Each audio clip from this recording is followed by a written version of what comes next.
Welcome to all in virtue physics classes. आज की class का टॉपिक है resolution power of telescope. Telescope के लिए रिजोल्यूशन पावर क्या निकल कर आता है, इसके बारे में स्टडी करना है और एग्जाम के पर्पज से इंपॉर्टेंट टॉपिक भी है। स्टूडेंट, इस लेक्चर को अटेंड करने से पहले आप इसका प्रीवियस वाला लेक्चर जरूर अटेंड करना। वहां पर हमने रिजोल्यूशन पावर को समझा है कि रिजोल्यूशन पावर होता क्या है, और इसके साथ साथ ही हमने रेले क्राइटेरिया के बारे में भी डिस्कस करा है कि रेले ने क्या क्राइटेरिया पुट करा है for the resolution power. Okay, वो लेक्चर अटेंड करके ही फिर आप इस लेक्चर पर आना, ताकि आपको अंडरस्टैंडिंग के लिए ये बहुत इजी रहेगा। ठीक है, तो जल्दी से हेडिंग डाल लीजिए, रिजोल्यूशन पावर ऑफ टेलीस्कोप। ठीक है, टेलीस्कोप का तो थोड़ा बहुत आपको आइडिया होगा, क्लास 12 के अंदर भी पढ़कर आते हो। ठीक है, बेसिकली टेलीस्कोप हम यूज में लेते हैं बहुत दूर के ऑब्जेक्ट्स को देखने के लिए। दूर के ऑब्जेक्ट्स को देखने के लिए हम टेलीस्कोप को यूज में लेते हैं, और उसी टेलीस्कोप के लिए हमें रिजोल्यूशन पावर समझना है। और रिजोल्यूशन पावर होता क्या है? Power of viewing two object distinct, दो ऑब्जेक्ट को अलग अलग देखने का जो पावर होता है उसे ही हम रिजोल्यूशन पावर बोलते हैं। ओके, सो नाउ आज टेलीस्कोप के लिए कैलकुलेट करना है, तो बेटा इसके लिए हमने यहाँ पे एक छोटा सा डायग्राम बनाया है, और समझना यहाँ पर कि टेलीस्कोप के लिए हम रिजोल्यूशन पावर कैसे डिफाइन करते हैं। फॉर द टेलीस्कोप जो रिजोल्यूशन पावर होता है, मैंने यहाँ पे राइट डाउन भी करा है, it is equal to the smallest angle subtends at the objective by the two distinct object. अब आप सोच रहे कि मैम ये क्या लिखा हुआ है, कुछ समझ ही नहीं आ रहा है। देखो, टेलीस्कोप में क्या होता है, एक ऑब्जेक्टिव लेंस होता है। क्या होता है? एक ऑब्जेक्टिव लेंस होता है। इस ऑब्जेक्टिव लेंस से हम क्या कर रहे हैं, दो ऑब्जेक्ट्स को देख रहे हैं जो कि बहुत दूर है, जो कि बहुत दूर है। ठीक है, तो फॉर द टेलीस्कोप कहाँ पे लिखूं मैं? चलो यहाँ तो दिख रहा है ना आपको। सो फॉर द टेलीस्कोप, हम टेलीस्कोप की बात करें तो इस ऑब्जेक्टिव लेंस से हम क्या कर रहे हैं, बहुत दूर रखे हुए दो ऑब्जेक्ट्स को देख रहे हैं, जो मैंने ओ प्राइम डिफाइन करा है यहाँ पे डायग्राम में। ओके, और हम इनको जस्ट सेपरेट, मतलब जस्ट व्यूइंग वाली कंडीशन है, और रेले के अकॉर्डिंग जस्ट व्यूइंग वाली कंडीशन होती है। तो याद होगा डायफ्लेक्शन पैटर्न में क्या होता है, वहां पे डायफ्लेक्शन पैटर्न में जो मैक्सिमा है, फर्स्ट ऑब्जेक्ट का जो मैक्सिमा है वो सेकंड के डायफ्लेक्शन पैटर्न के मिनिमा पर मिलता है। ओके, सिमिलरली सेकंड का मैक्सिमा फर्स्ट ऑर्डर के, फर्स्ट वाले के फर्स्ट मिनिमा पर मिलता है। ठीक है, तो यहाँ पर क्या है, इस ऑब्जेक्टिव अकॉर्डिंग टू क्या बोलते हैं, रेले, हम रेले के अकॉर्डिंग बता रहे हैं यहाँ पर। अकॉर्डिंग टू रेले हम क्या कॉन्सेप्ट ले रहे हैं कि जो हम टेलीस्कोप के एक ऑब्जेक्टिव लेंस से ही देख रहे हैं ना, तो इनकी कंडीशन क्या है, जस्ट सेपरेट, मतलब जस्ट व्यूइंग वाली कंडीशन है। ठीक है, तो जस्ट व्यूइंग वाली कंडीशन के लिए for the telescope, I repeat again, for the telescope जो रिजोल्यूशन लिमिट होता है वो किसके बराबर होता है, the smallest angle subtended bye objective lens for to distinct object. It mean in दोनों ऑब्जेक्ट से रेज कहाँ आएगी, ऑब्जेक्टिव लेंस से आएगी। इस ऑब्जेक्टिव लेंस से हम इन दोनों ऑब्जेक्ट को देख रहे हैं जो कि जस्ट सेपरेट है, तो ये स्मॉलेस्ट एंगल सस्टेंड कर रहा है यहाँ पर, इस सबस्टेंड स्मॉलेस्ट एंगल के बराबर होता है resolution limit for the telescope. And we know very well कि रिजोल्यूशन पावर है वो 1 रिजोल्यूशन लिमिट होती है। तो मैं यहाँ पे क्या लिखूंगी, रिजोल्यूशन पावर को 1/d theta. If we consider कि ये जो smallest angle subtended bye objective lens for to distinct object कितना है, the smallest angle d theta है। ठीक है, तो पावर क्या हुआ, 1/d थीटा हुआ। ठीक है, ये कॉन्सेप्ट आपको याद रखना है फॉर द टेलीस्कोप की resolution power for the telescope में ये कॉन्सेप्ट होता ही होता है। क्या कॉन्सेप्ट है, रिपीट करो जल्दी से, क्या कॉन्सेप्ट है कि रिजोल्यूशन लिमिट है वो किसके इक्वल होती है, smallest angle subtends at the objective lens by two distinct object. इन दो डिस्टिंक्ट ऑब्जेक्ट को हम टेलीस्कोप से देख रहे हैं, तो टेलीस्कोप का ये ऑब्जेक्टिव लेंस है, तो इस ऑब्जेक्टिव लेंस से ये दोनों ऑब्जेक्ट डिस्टिंक्ट ऑब्जेक्ट है, वो स्मॉलेस्ट एंगल को सबटेंड करते हैं, this is the d theta. ठीक है, तो रिजोल्यूशन पावर कितना हो जाएगा, 1/d थीटा। क्लियर है, आगे बढ़ो। अब देखो इसको लिख लो, पहले यहाँ तक लिख लो। चलो, generally objects to be seen are far away from the telescope, हम जनरली टेलीस्कोप से बहुत दूर वाले ऑब्जेक्ट्स को देखते हैं। We know the power of viewing two object distinctly is known as resolution power. एक यहाँ पे ये भी लिख लो कि रिजोल्यूशन पावर इक्वल टू होता है 1 resolution limit, 1 resolution limit. So for the telescope, it is equal to the smallest angle substance at the objective lens by the two distinct objects when their images are seen just separate, जब वो just separate वाली condition के अंदर होती है। That time resolution power कितना हो जाएगा 1/d थीटा, क्योंकि आपने रिजोल्यूशन लिमिट d थीटा बताई है, तो रिजोल्यूशन पावर 1/रिजोल्यूशन लिमिट होता है, दैट्स वाई हम यहाँ पे लिखेंगे resolution power equal to 1/d theta. That is clear. Now the working process की ओर मूव करते हैं। इसके लिए मैंने यहाँ पे एक ऑब्जेक्टिव लेंस लिया है। क्या लिया है? टेलीस्कोप। टेलीस्कोप का ये क्या है? आपका ऑब्जेक्टिव लेंस है। आप इस तरह से कंसीडर करो कि इस लेंस से मैं 2 स्टार्स को देख रही हूँ जो कि जस्ट सेपरेट है, मतलब हमें 2 दिखाई दे रहे हैं, जस्ट 2 दिखाई दे रहे हैं, उनकी पोजीशन मैंने O और O प्राइम डिफाइन करी है। अब आपको खुद को अच्छे से पता होगा यार कि बहुत दूर स्टार्स है, वहां से रेज कहाँ आ रही है? ऑब्जेक्टिव लेंस में आ रही है। तो बहुत दूर से रेज आती है तो हम उसे पैरेलल रेज कंसिडर करते हैं। तो सबसे पहले फर्स्ट स्टार की मैं बात करती हूँ जो O पोजीशन पे सिचुएटेड है, तो वहां से ऑब्जेक्टिव लेंस पे इस तरह से रेज आई, ओ से डिफाइन करा है मैंने ब्लैक कलर, देखो आप ब्लैक कलर वाली जो रेज है, ठीक है। ओ वाला जो ऑब्जेक्ट है, ओ वाला जो स्टार है उसको देखने के लिए, तो ओ स्टार से पैरेलल रेज आई, इस ऑब्जेक्ट से फोकस होकर हमें पॉइंट पी पर मिल रही है। इस पी को हम सेंट्रल मैक्सिमा बोलेंगे। क्यों?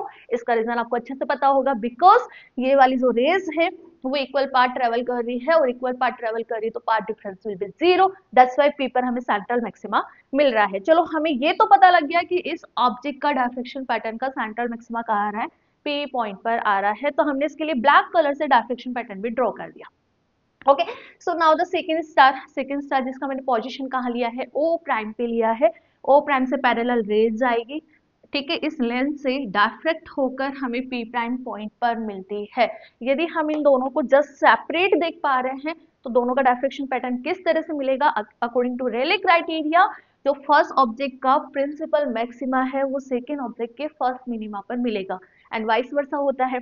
इसका प्रिंसिपल मैक्सिमा फर्स्ट वाले ऑब्जेक्ट के फर्स्ट मिनिमा पर मिलेगा। तो हमने देखो डायग्राम बहुत सोच समझ के बनाया है। यहाँ पे देखो ये जो है इसका प्रिंसिपल मैक्सिमा फर्स्ट मिनिमा पर मिल रहा है, सेकंड वाले का प्रिंसिपल मैक्सिमा फर्स्ट वाले के फर्स्ट मिनिमा पर मिल रहा है, ठीक है। तो इस तरह से यदि हमें डायफ्रेक्शन पैटर्न मिल रहा है तो मतलब हम इन दोनों स्टार्स को जस्ट सेपरेट वाली कंडीशन बोल सकते हैं। ओके, सो नाउ अब हमें यहाँ पर देखो, अब पार्ट डिफरेंस कैलकुलेट कर लेते हैं ना। देखो ये जो रेस है वो तो कम पार्ट ट्रेवल कर रही है, A prime P B prime P, और ए प्राइम पी और बी प्राइम पी, ये ज्यादा, बी प्राइम पी प्राइम ये वाला ज्यादा पार्ट ट्रेवल कर रही है। So now the next target आपका पार्ट डिफरेंस रहेगा। इसके लिए हम हमेशा की तरह क्या करेंगे? देखो ए प्राइम बी प्राइम तो यहाँ पर डायामीटर है, ए प्राइम बी प्राइम यहाँ डायामीटर है, ए प्राइम बी प्राइम यहाँ पे डायामीटर, इसको मैं कैपिटल डी से रिप्रेजेंट कर रही हूँ। क्या करते हैं इसके लिए? हम क्या करते हैं, ए प्राइम से एक परपेंडिकुलर ड्रॉ कर देते हैं। ये लो ए प्राइम से मैंने ए प्राइम एंड परपेंडिकुलर ड्रॉ कर दिया, ठीक है। नाउ हम पार्ट डिफरेंस कैलकुलेट कर लेंगे, B prime and B prime and हमें पता लग गया पार्ट डिफरेंस। उसके बाद हम फर्स्ट मिनिमा की कंडीशन लगा देंगे कि मिनिमा की कंडीशन तो हमें अच्छे से पता है, हम ऑलरेडी पढ़ चुके हैं फ्रॉनहोफर डायफ्रेक्शन के लिए। ओके, सो फिर वो कंडीशन लगाकर देख लेते हैं भाई कि जस्ट सेपरेटेड वाली कंडीशन में हमारे पास क्या पार्ट डिफरेंस निकल कर आता है। ओके, सो यहाँ पे लिखो आगे, now we consider a telescope. हमने एक टेलीस्कोप लिया है विद एन ऑब्जेक्टिव लेंस, ये ऑब्जेक्टिव लेंस है, ऑफ डायमीटर कैपिटल डी, इसका डायमीटर कैपिटल डी डिफाइन करा है, and the image of two objects O O prime, objects मैंने ओ ओ प्राइम लिए है, ठीक है।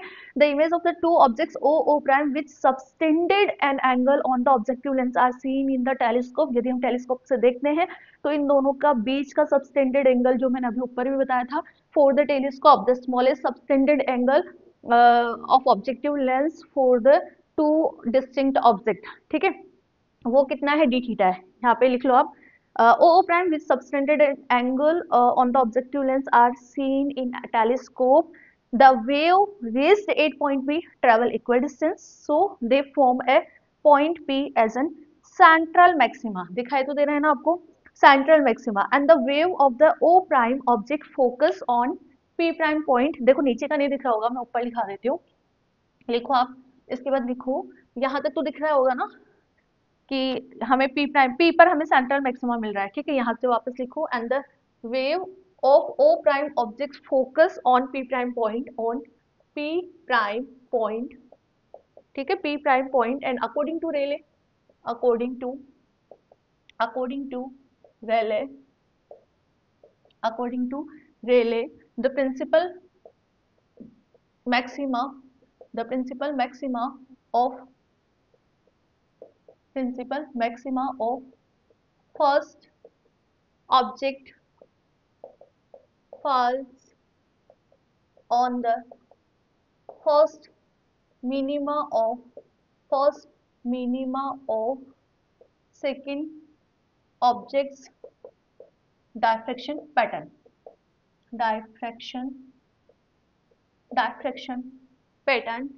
and vice versa and vice versa, ठीक है, एंड वाइस वर्सा। तो इस डायग्राम को अच्छे से बनाना, ठीक है ना, ध्यान रखना इसके सेकंड के मिनिमा पर फर्स्ट का मैक्सिमा है, सेकंड का मैक्सिमा फर्स्ट के मिनिमा पर है, ठीक है।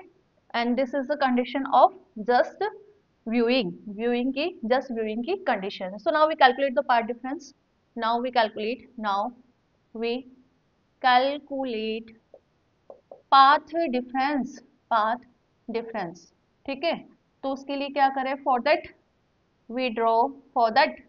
we draw a perpendicular a prime and on b prime wave, okay, so the triangle a prime and b prime, देखो अब इधर हमने ये परपेंडिकुलर ड्रॉ करा है, तो ये कितना हुआ आपका 90 डिग्री, ठीक है, ये डी थीटा है, तो ये 90 माइनस डी थीटा, और ये ओवरऑल कितना है आपका 90, तो 90 minus 90 minus plus D theta, तो ये वाला एंगल भी कितना है आपका डी थीटा आया, ठीक है। और ए प्राइम बी प्राइम तो हमने ऑलरेडी डिफाइन करा है, this is the diameter of this objective lens which is capital D. So how we write here, मैं बेटा यहाँ पे साइन डी थीटा की बात करूँ तो साइन डी थीटा आपका normal is B prime and it's divide by hypotenuse which is A prime B prime आपका क्या है capital D, this is the diameter of objective lens, ठीक है। नाउ इसको और सिंप्लीफाई करते हैं, तो आपके पास b prime N, this is the path difference ना, this is the path difference, तो आपके पास कितना आया पार्ट डिफरेंस मेरे पास कैलकुलेट होकर आ रहा है capital D sine D theta. If angle is very small है, तो आप साइन थीटा को क्या लिखते हो थीटा ना, तो साइन डी थीटा को भी मैं अप्रोक्सीमेट क्या लिख सकती हूँ डी थीटा लिख सकती हूँ। तो यहाँ से b प्राइम एन मेरे पास क्या आ रहा है कैपिटल डी थीटा। बताओ कोई डाउट है क्या, नहीं है। अकॉर्डिंग टू रेले क्राइटेरिया जाओ, अकॉर्डिंग टू रेले क्राइटेरिया क्या बोलता है भाई कि first minima the path difference for the first minima and first minima, ठीक है। पार्ट डिफरेंस क्या होता है for first minima, path difference क्या है आपका बी प्राइम एन, कितना होता है एम, बताओ कितना होता है एम लैम्डा, और एम हम लेकर चलते हैं 1 2 3 4, ठीक है। तो फर्स्ट मिनिमा के लिए मैं एम कितना पुट करूं, फॉर फर्स्ट मिनिमा लिखो यहाँ पर फॉर द फर्स्ट मिनिमा मैं एम कितना लूंगी 1, एम में 1 लेकर चलूंगी, तो बी प्राइम एन कितना आया मेरा, कितना आया ओनली लैम्डा, ठीक है। इक्वेशन 1 बोलो, इक्वेशन 2 बोलो। So by equation 1 and 2, by equation 1 and 2 we can say, by the equation 1 and 2 we can say d theta equal to किसके बराबर आ रहा है आपका लैम्डा के बराबर आ रहा है। बताओ कोई डाउट है क्या, नहीं है, ठीक है। अब 1 अपॉन डी थीटा आपका कितना आया, 1 अपॉन डी थीटा आपका कितना आया capital D is divide by lambda, आया नहीं आया। और इसे हम क्या बोल रहे थे रिजोल्यूशन पावर ऑफ टेलीस्कोप, ठीक है। अब बेटा ये तो हमने किसके लिए निकाला है for the rectangular aperture, this is for rectangular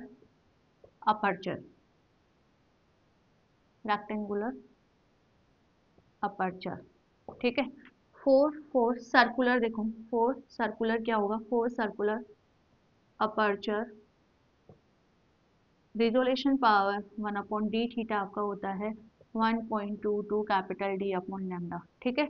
लिख लो ये भी, ये हमने कैलकुलेट करा है फॉर द रेक्टेंगुलर, और ये आपका सर्कुलर अपर्चर का होता है। तो इस तरह से टेलीस्कोप के लिए हमने रिजोल्यूशन पावर कैलकुलेट करी है। Thank you.